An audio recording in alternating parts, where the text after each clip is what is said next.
Hello bachcho, let's read out the question first. A wire frame in the form of a tetrahedron ABCD is connected to a battery. The resistance of all the edges of the tetrahedron is equal. Indicate the edge of the frame whose removal does not affected eye at all. So यहाँ पर हमें एक wire frame से tetrahedron बनाया गया दिख रहा है, यानी कि बेसिकली क्या किया जाता है कि एक ट्रायंगल ले लिया जाता है और उसके हर एक वर्टाइसिस से एक लाइन ऊपर की तरफ खींच करके डी पॉइंट से ज्वाइन करके इस तरीके से टेट्राहेड्रॉन यहाँ पर तैयार किया गया है। सो हमें क्या फाइंड करना है? Indicate the edge of the frame whose removal does not affect I at all, यानी कि ये जो करंट आई है जो कि फ्लो कर रहा है इस टेट्राहेड्रॉन से, this should not going to be change here. That means throughout this AC, ठीक है ना, throughout this AC जो इक्विवेलेंट रेजिस्टेंस होगी वो चेंज नहीं होना चाहिए। अगर वो चेंज नहीं होगा तो करंट भी चेंज नहीं होगा। सो उसके लिए हम कोई भी एक ऐसी ब्रांच जिसको रिमूव कर दे, सो उसके कारण से करंट में कोई भी चेंजेस नहीं देखने को मिलेंगे, वो हमें यहाँ पर फाइंड आउट करके बताना है। सो स्टार्ट करते हैं सोल्यूशन से। But before of it, let's talk about the key concept which we are going to use here for this question. So यहाँ पर हम simply use करने वाले हैं Ohm's law का। So according to Ohm's law, V is equals to I into R होता है, जहाँ पर V voltage, I current और R resistance होता है। So according to question हमें क्या चाहिए कि जो R equivalent है across AC that should be equals to constant, यानी कि उसमें कोई भी चेंजेस नहीं होना चाहिए। Even we are changing any one of the branch, यानी कि किसी भी एक ब्रांच को हम यहाँ से रिमूव कर दे, यानी कि I should not be change here. I क्या नहीं होना चाहिए? यहाँ पर चेंज नहीं होना चाहिए। सो इस कंडीशन के लिए हमें सेटिस्फाई कराना है। सो हम ना यहाँ से ऑप्शन वाइज जाएंगे, ठीक। सो सबसे पहले हम ए ऑप्शन में देखते हैं।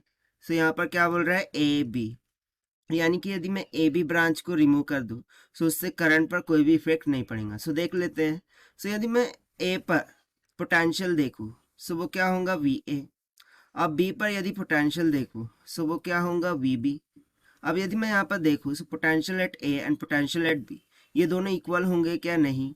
यदि ये इक्वल नहीं होंगे, इट का मीनिंग ये है कि इस वायर ए बी में मुझे कुछ डिफरेंस देखने को मिलेगा, और यदि पोटेंशियल डिफरेंस है सो करंट भी इसमें से कुछ ना कुछ फ्लो हो रहा होगा, एंड दैट इज वाई ये जो करंट है ये कांस्टेंट नहीं रहेगा, ये चेंज हो जाएगा यदि मैं ए बी को रिमूव करूंगा। सो ये ऑप्शन तो रॉन्ग हो गया ना। सेकंड ऑप्शन बी चेक करते हैं। सो बी में हमें क्या बोल रहा है? B C. सो बी सी के लिए भी हम सेम कंसेप्ट लगाएंगे कि वी बी पर पोटेंशियल, ठीक है, और सी पर पोटेंशियल, ये दोनों क्या होंगे? इक्वल होंगे। अब ऐसा क्यों इक्वल है? क्योंकि देखिए सभी के सभी जो ब्रांचेस है उसकी रेजिस्टेंस इक्वल है। सो यहाँ पर पोटेंशियल बोलो और यहाँ पर पोटेंशियल बोलो, ये एक ही ट्रायंगल के दो वर्टाइसेस है, सो इन पर पोटेंशियल क्या होगा? इक्वल नहीं होगा। और यदि इक्वल नहीं है सो हमें कुछ ना कुछ डिफरेंस देखने को मिल जाएगा, एंड दैट इज वाई जो करंट है उसमें चेंजेस भी देखने को मिल जाएंगे। सो ये ऑप्शन भी इनकरेक्ट हो गया ना। सी ऑप्शन की तरफ बढ़ते हैं। सो वहाँ पर AC के बारे में बात की जा रही है। सो अगेन मैं पोटेंशियल एट A देखूंगा which is not equals to the potential at C, potential at A and potential at C, क्योंकि अगेन ये ट्रायंगल के दो वर्टाइसेस है, ठीक है, और इक्वी डिस्टेंस है। सो इनके बिटवीन में जो पोटेंशियल है उसमें कुछ ना कुछ तो डिफरेंस देखने को मिलेगा, क्योंकि दोनों का पोटेंशियल एक सरी का नहीं होगा। सो ये ऑप्शन भी हमारा क्या हो गया? रॉन्ग हो गया। अब लास्ट डी ऑप्शन चेक करते हैं। सो डी ऑप्शन के अकॉर्डिंग देखिए हमें क्या दे रखा है? B point and D point. So यहाँ पर है हमारा बी और यहाँ पर हमारा कुछ डी। सो देखिए ए पॉइंट से डी की जितनी दूरी है, ठीक है ना, उतनी दूरी यहाँ पर बी की भी है from A. So can I say that कि पोटेंशियल एट ये डी पॉइंट है, ठीक है, और ये बी डी के लिए चेक कर potential at B this will be equals to the potential at D होगा। अब यदि इन दोनों को पोटेंशियल इक्वल है दैट मीन्स कि इन दोनों में पोटेंशियल डिफरेंस क्या हो जाएगा?